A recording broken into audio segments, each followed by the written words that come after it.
we have Lennon here, CEO and founder of ProMedia Co. He's absolutely crushing it out in Salt Lake City, doing 120K plus months with a team of 6 photographers, 4 VAs, a new office manager that's holding down the fort, and he's about to launch and build an entire post production department with a lead. I just wanted to hear from you, Lennon. Like, where were you before you joined ACRE Partner a year ago? Where were you last year? The company was making around 60, 70K a month peak summer, which is around like June, July. And the company just felt like it was kind of a train derailing, losing photographers, unhappy clients, just taking up all my time. Sorry, you said 3 sentences. Yeah, it's fine. No worries. Taking up all my time and just exhausted, sleep deprived. Girlfriend pissed at me for not pissed, but like just not happy with me for just not spending much time or being present and just kind of losing. Honestly, it felt like I was losing. And after ACRE Partner, after being here for a year, peaked at 120K a month. Team's doing great. Systems are awesome. I took 2 vacations in the past month where I barely looked at my phone. Only time I looked at my phone was because I just can't stop. I can't stop working. But Hey, that's part of what led you to be successful. So sometimes it's a hard habit to kick. So yeah, what were some of the big like transformations that allowed you to get there? I think we went through a few iterations of like, I remember when you first messaged, "Hey, I feel like the business doesn't feel like a train falling off its tracks." What happened first to allow you to get there? retraining all my photographers was a big one.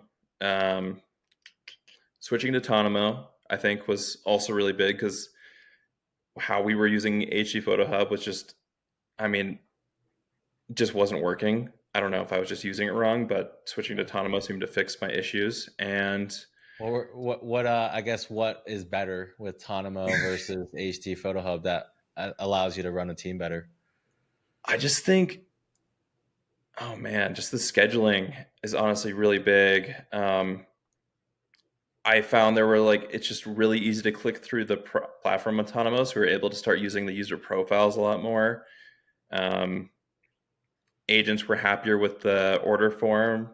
I couldn't get people to use HD Photo Hub. I don't know if I was just like not putting my foot down hard enough, but like people wouldn't book online with HD Photo Hub, and I think it was partially due to because like it was like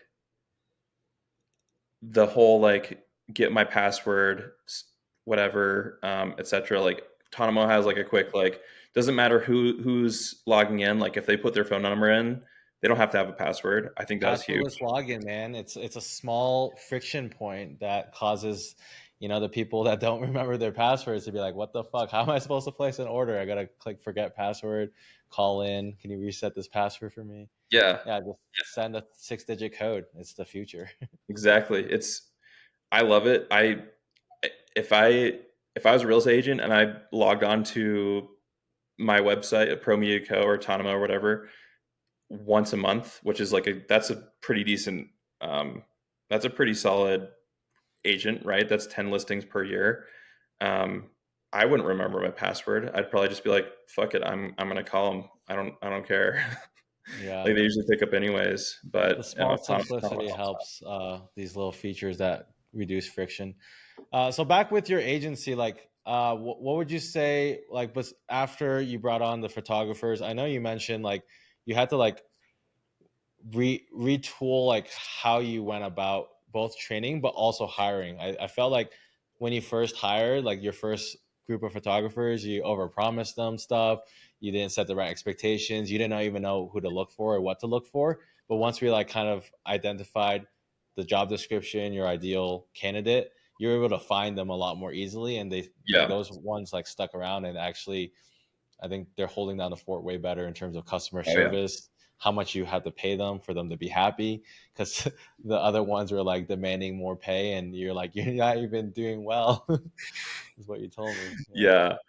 yeah. Um, yeah, it was just you taught me I mean, how to present the job to people, to kind of um, weed out the people that aren't gonna like the pay structure because it's a pretty unique pay structure. You got to be really upfront with that, and honestly, just not wasting my time with. Um, I mean, what helped me a lot was only looking at people that had some sort of photography. So I set up like a Monday board that, pretty much they would do a quick survey or whatever, and answer all these questions, and it just made the process just seamless. Yeah. Um, and I still even have like 10 photographers I could call if someone quit and just replace them pretty quick, just because I Yeah. still have that Monday board. Good job building out the like the talent acquisition pipeline, because Yeah. that's like a system you can always fall back on, and like once you build it once, you don't have to like think about it again. Like, how do I get these applicants? How do I screen them? How do I move them through the pipeline of like wanting to hire after interviewing?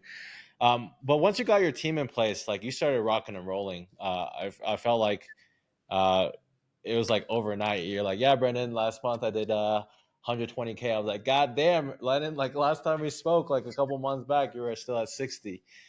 So like, what type of movements are like? How much business do you have to do 120K? Like, how many shoots? How many photographers? Like, how does this well-oiled machine run on a day to day? Yeah. When we were doing 120K, we had pretty much, man, I want to say like 7 people, going like pretty. I mean, at least 5 of them were like working from 9 to 6 p.m., 6 or 7 p.m., and then we had like 2 more just kind of like part time, just fill in here and there, just as much as they'd let me. And then me, of course, I would shoot quite a bit, just because I didn't expect to hit 120K, and I wasn't certain I wanted to, um, hire someone just then and there, especially with how much, work I was doing. And honestly, the idea of hiring a new photographer, so that's why I ended up shooting a lot. So I guess we were at like 8 photographers, um, and had a really solid photo editing team, that can handle big volume. If you want to know, it was eSoft. I don't know if that's a Yeah, competitor. ESOP's done good for a lot of the companies. I think in our mastermind as well. So that's good to know. And then And your then office manager recently like transformed your day to day. Talk to me about like why you made that hire and what you're able to do now. why I made that hire was because I couldn't not. I found myself always emailing my clients every day, texting, emailing. Doesn't matter how much training I put into my overseas VAs. I don't know if I was unlucky with mine. I've been through a handful of VAs, and I was like, you know what, like I'm tired of VAs. Like let's upgrade it. I'm tired of emailing and texting my clients. Like I love them, but I've got better things to do, in my opinion. Um, Yeah. and And you do have better things to do. Now you're back on the cold calls, landing yeah, cold 40K, calling, 40K a year relaxing. clients. um, so yeah, I was just like, what's the next step up? Like a VA that's in a, that I could pay like 30K a year or whatever, or maybe just someone just local or within like a state of mine. And that's what I decided to do, because I needed to fully get out of the communications. Yeah, and now you're taking vacations and going on golf trips and stuff. That's awesome. Yep. So, one last thing for those who are like considering investing in themselves, and like Acre Partner is an option, especially if they're real estate media agency owners. Like that's what we focus on. But for those who are investing in themselves, like what advice or like what feedback do you have for them? Was it worth it for you? Like, and why? Yeah. I'd say as a business owner, the biggest return on your investment you're going to see is yourself. It's not Tesla stock or it's not Bitcoin. It's your own company. So, invest in knowledge, especially that's the biggest one. Like, before you make all those hires, like, you have to know how to make all those hires and train all those people. So, I mean, invest in like your own kind of knowledge is the biggest thing I've found. Like, ACRE Partner has taught me so much about hiring, getting clients, building a business, firing people, etc. Just things that you have to do to actually get to the point you want to be. And yeah, I'd say that's the biggest thing. Right on. Well, hey, I appreciate you. Excited to keep growing with ProMedia Co. to the moon, and let's keep rocking and rolling. Hell yeah, man.